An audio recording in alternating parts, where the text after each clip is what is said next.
Good morning, everyone, and welcome to Jashne Azadi of Asian Literary Society. And good morning, Dr. Madhavi. Thank you. Good morning. Thank you for having me. It's a pleasure here, ma'am. Dr. Madhavi Menon is a professor of psychology in the Department of Psychology and Neuroscience at Nova Southeastern University. Her research focuses on psychological adjustment in adolescence and emerging adulthood, with a particular emphasis on self esteem, identity development, and parent and peer relationships. Madhvi teaches graduate and undergraduate courses in developmental psychology, lifespan human development, adolescent psychology, early childhood brain development, and the psychology of gender. In addition to her academic pursuits, Madhvi is also a Bharatanatyam dancer and is trained in the art form by her guru, Srimati Geeta Chandran of Natya Vriksh, New Delhi. Madhvi regularly performs and teaches Bharatanatyam in Florida, USA. It's a pleasure to have you here on our show, dear Dr. Madhvi. Thank you so much. Good morning to everyone. Thank you so much, My Nina. first question to you, And, yeah. and thank you, Manoj, and thank you, Asian Literary Society, for having me. I'm very excited to speak with you all. Thank you.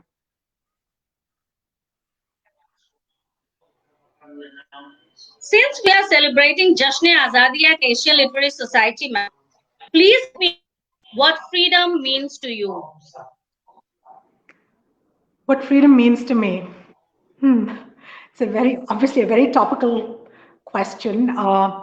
When I think of freedom, I think of freedom to be myself, to do what I want to do, to think as I want to think.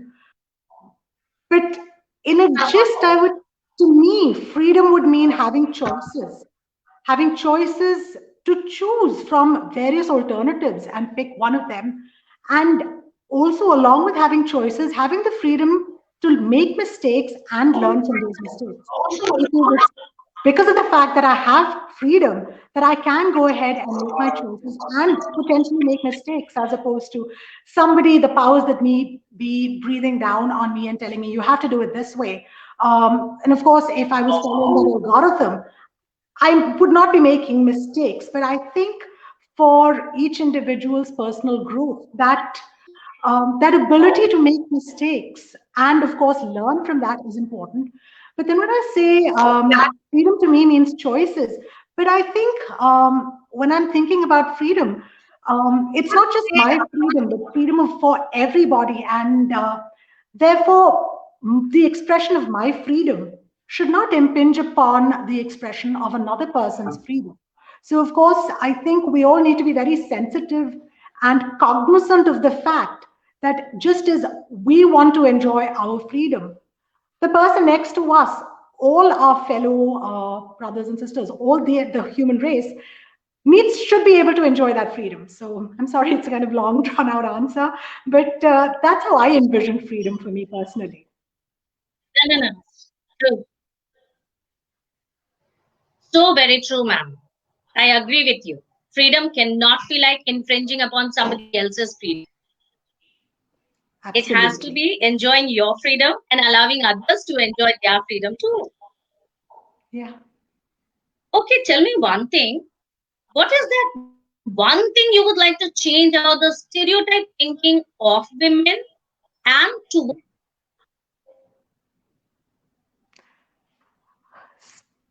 Stereotypes, wow, we live in a world which is abounds with stereotypes.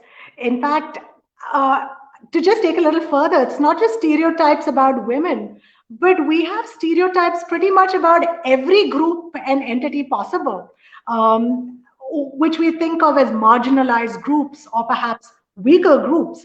And so it could be we have stereotypes based on age, based on race, based on the color of our skin, based on our sex, based on the language we speak, our nationality. I mean, you name it and we have it. We have all these stereotypes. But I mean, I think before I talk about the stereotype, we need to kind of wonder, what do we mean by stereotype? Why do we have a stereotype?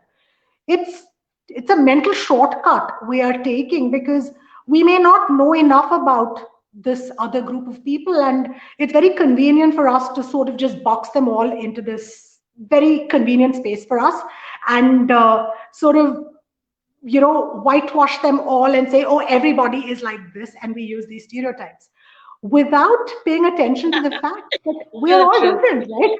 I mean, you and I are both women. We're human at the end of the day. I mean, forget women, forget being from India or, the United States or England or Australia, wherever. We're all human So beings. many I mean, countries. as a human race, we are so much more similar to each other than we are different. And we are just trying to sort of focus on these differences. But that being said, we do have differences. We have diversity, which is what makes our world such a fabulous, such an interesting place to be in, such a vibrant place to be in.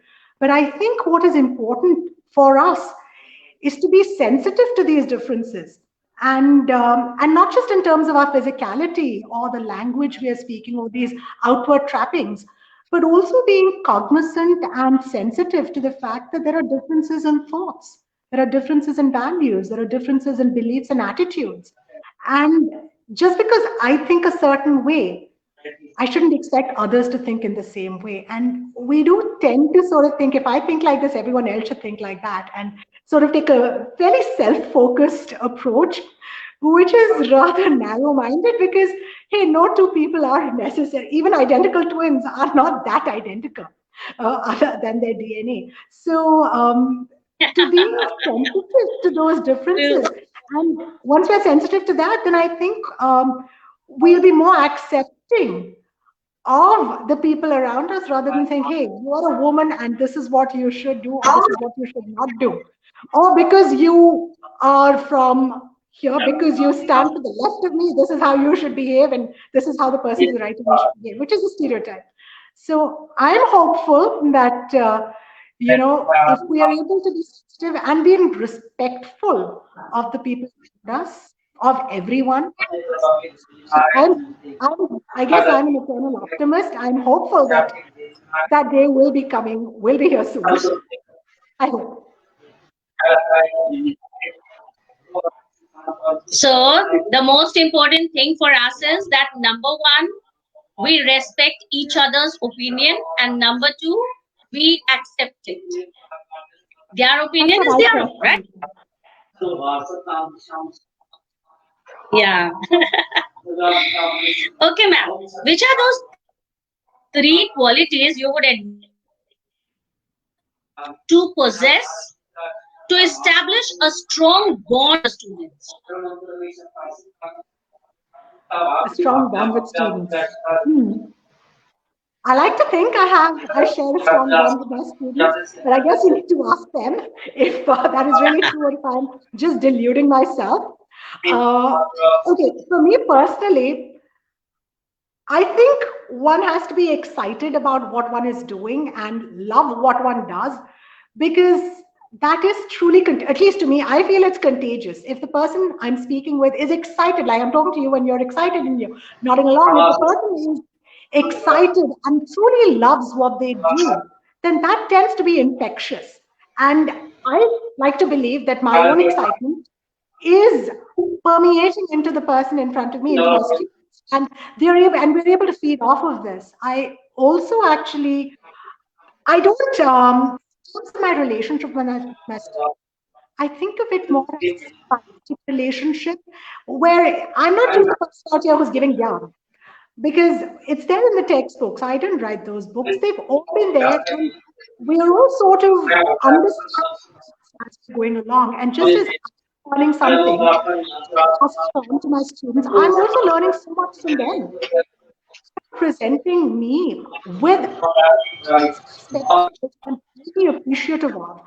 So I guess it's being excited about what one does, um, having a mutually symbiotic relationship, and also being appreciative of the individual differences which are present, and not lumping, I guess, going back to your stereotype question, not lumping everybody into that, oh, you're my students.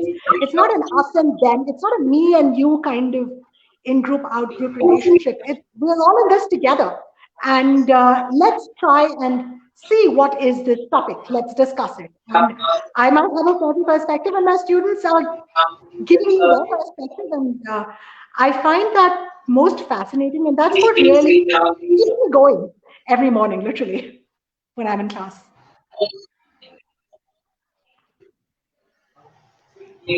Yes, very good. I think, there is a message for so many educators of the world. Where do you I see must say, psychology, ma'am, me. as a career 5 years down the line? Okay, first of all, I do want to take a step back. I don't mean to be giving advice in any way because I am so not. I I'm the last person to be able to give advice. There have been people before me who've read so much, said so much, and there'll be so many people after who will be contributing to this. So this is just my ideas, which I'm happy to share. In terms of psychology, in the next half decade or so, honestly, in India, I think with psychology, the possibilities are endless. Especially currently, I mean, in the last 5 years or so, there has been an increased sensitization where we are able to talk about mental health issues without sort of, as they say in Hindi, Hawa bana ke, it's been kept Yes. somewhere. We've gone a little beyond that. And there's much greater So sensitivity very true. to it. And I think also currently what we're all experiencing, I mean, this is completely, I mean, the pandemic that we're experiencing, nobody would have predicted this. And we're all still sort of learning and figuring things out. But mental health is certainly going to be a hot button issue once we come out of this, because as human beings, we are a social race. And sociability and how we relate to other people, how we interact with them has changed so dramatically since March of this year. And I hope I'm wrong, but it might be going on for a little while long. I really hope this is it, but we don't know. We don't know. So, given how that is going, I mean, we're all trying out different things. I mean, a year back, I would never in my wildest dreams have thought that I'd be sitting here in front of a camera and talking to you. So we're sort of coming up with new ways of interacting, of basically touching others, because we as human beings need to do that. And psychology, of course, is so as a field, I mean, psychology is, after all, the science of human beings and behavior. So I see that continuing on and actually going from strength to strength, especially in India, actually across the world.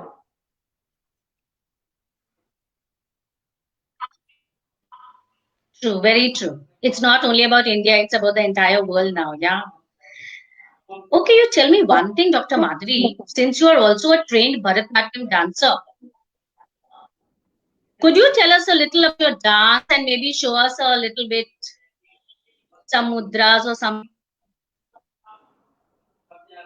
Okay, certainly. Um, so about my dance, well, I started learning dance a little before I was 6 years old, very, very, very long time ago. My guru is Padma Shri Srimati Geeta Chandran of Natya Vriksha, New Delhi. And I was learning from her. I moved to the United States in 2001. And one of my losses, of course, was dance class. I missed my dance class tremendously. Um, with the pandemic, I guess I should talk about silver linings, because the pandemic has its pluses and minuses. A huge, humongous plus has been the fact that my guru, who's an extremely, extremely busy dancer and choreographer and guru and teacher in India, was able to find time to bring all of us expats who had left New Delhi back under her fold, and we have been having dance class on Zoom for the past couple of months. So I'm very grateful that I have been able to go back to formal lessons. I'll show you a very small piece. I apologize, I'm going to sing, so I'm sorry to subject you to my less than stellar voice. Just a very Please brief apologize. bit. Okay. बसो मोरे नैनन में बसो मोरे नैनन में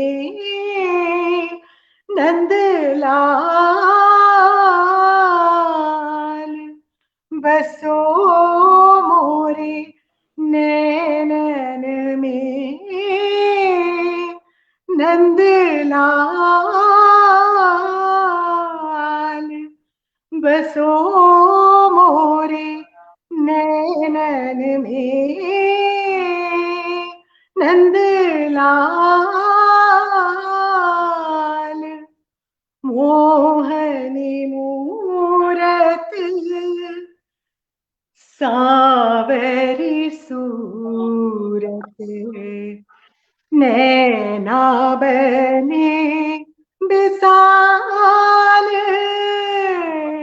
बसो मोरे नैनन में नंदलाल मोहनी मूरत सावरी सूरत नैना बने बिसाल बसो मोरे नैनन में Nandlal.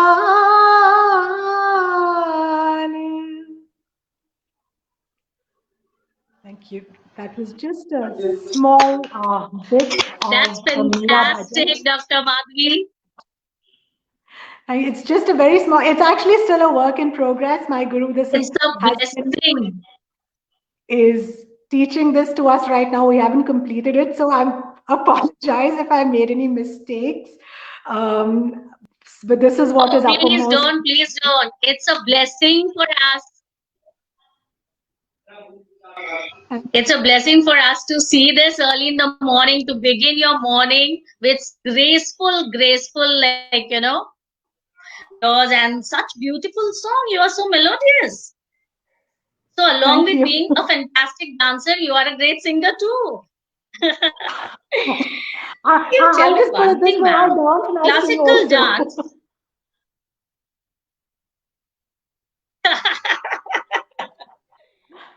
Classical dance is a form of composed worship. Seeing this impulsive generation grow rapidly, where do you see classical dance 10 years from now? You're right, I agree with you. I mean, to a lot of us, we do see classical dance as a form of composed worship. A lot of, I mean, even what I did just now was in praise. It was Meera calling out to her Lord Krishna. And of course, Janmashtami was just 2 days ago. So still feeling the Krishna vibes.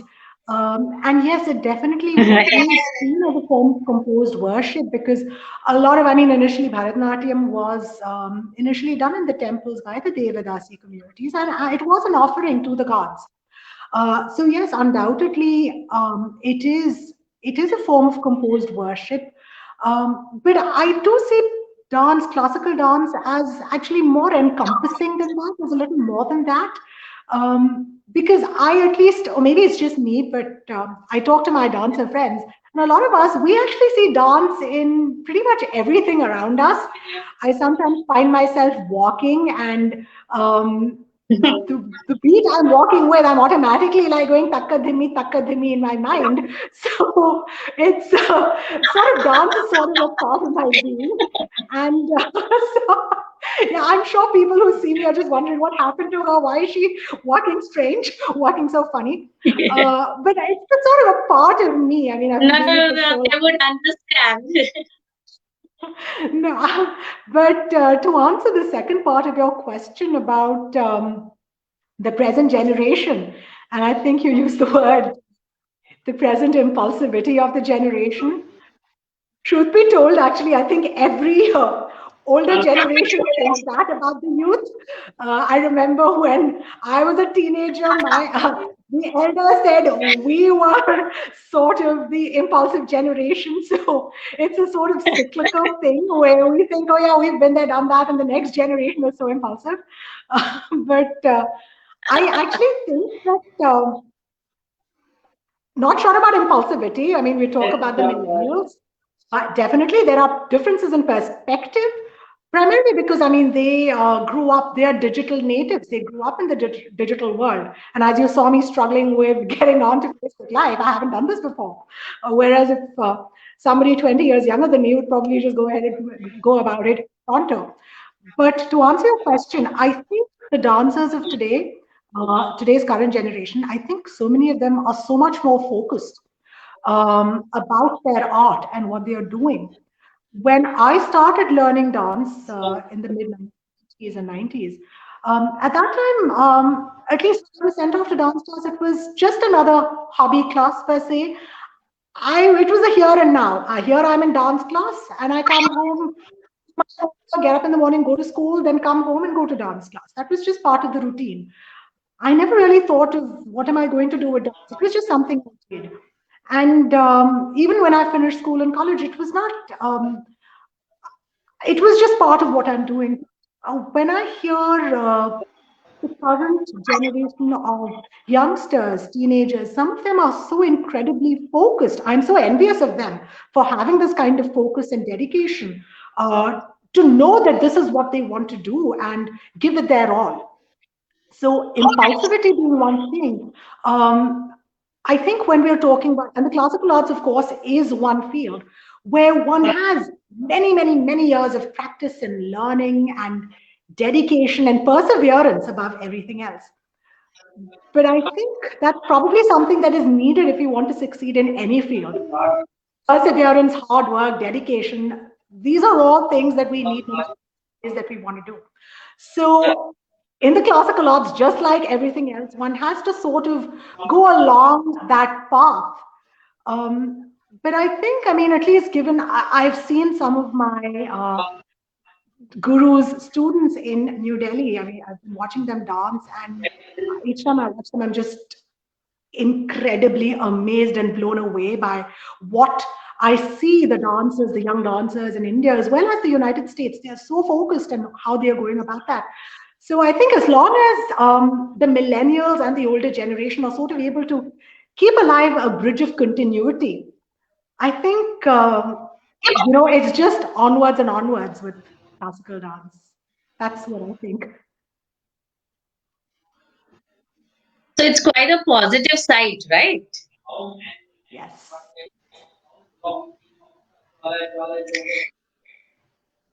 If you wouldn't have been a professor, teacher, or choreographer, what is that one profession you wish to pursue and why?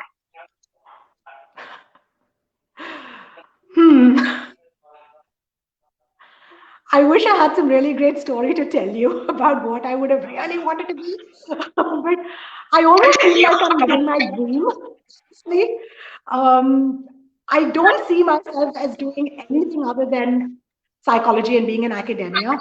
Of course, I started in terms of my journey with psychology. I started doing psychology in 1994 when I was an 11th grader in India. I studied at Modern School Vasant Vihar in New Delhi. And at that time, I didn't know what psychology was. I went into this and I had no idea. I was like, I don't know what I'm doing. And then started once I went through class 11 and class 12. I was very certain that I wanted to go ahead and pursue psychology at the undergraduate level. I was at the University of Delhi and continued. And as I was finishing up, I sort of realized that I really like this. And I like I thought I wanted to be in an academic environment primarily because, just being around young minds and having that exchange, that vibrant exchange of ideas, I wanted to sort of keep going with that. So I just feel extremely fortunate that I was able to, it's been over 20 years, sort of go ahead with this. And about dance, well, I never thought I was, as told you earlier, I never thought I was sort of, I never thought about dance the very next day. It was pretty much what I'm doing here and now. But I think the cherry on top is the fact that I am still able to dance and keep with it. And at this point, when I think of psychology as well as dance, they're sort of, one might think of them as two separate universes, but they're all me. I mean, it's all me. My music, my dance, my psychology, my students. It's all, I guess it's all part of how I envision myself in terms of my identity. And I think your very first question to me was what I think of freedom. And I said it's choices. I think I just am so fortunate that I was allowed to make these choices for myself when I was a youngster, where I was able to choose psychology. Nobody told me do A, B, or C, or don't do X, Y, or Z. I was allowed to make those choices for myself. And, luckily for me, it's something I found myself enjoying, but I would have otherwise had choices to try something else. And I think the fact that I had those choices, um, I'm so happy with whatever, at least touch wood, I am very fortunate that I'm enjoying and I like what it is that I'm doing. So I'm sorry for that really long answer to your short question, but I honestly don't see myself as doing anything other than what I'm No, no, doing. you can, ma'am. You can.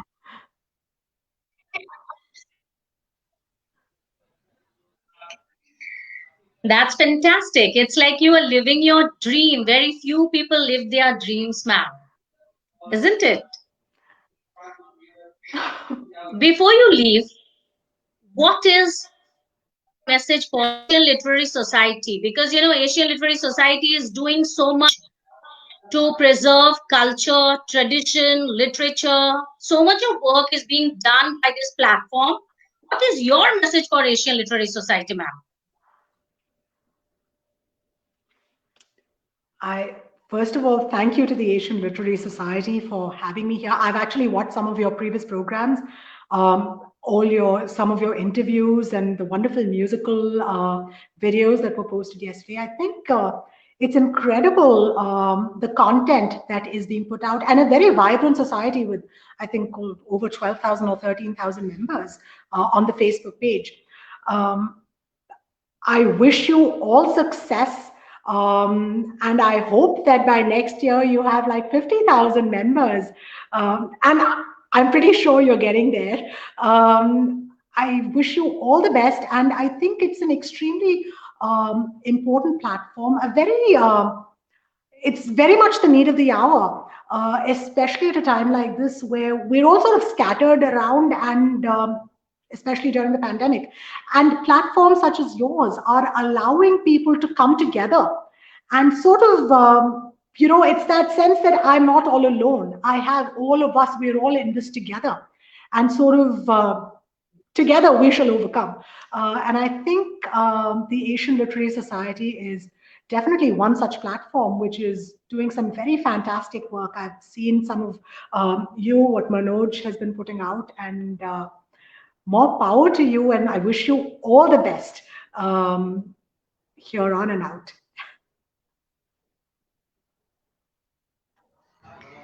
Thank you so much, ma'am. Thank you so much for taking out time. I know it's night over there, but still you took out time from your busy schedule and became a part of it. Thank you so much. Thank you so much. Thank you, everyone from Asian Literary Society.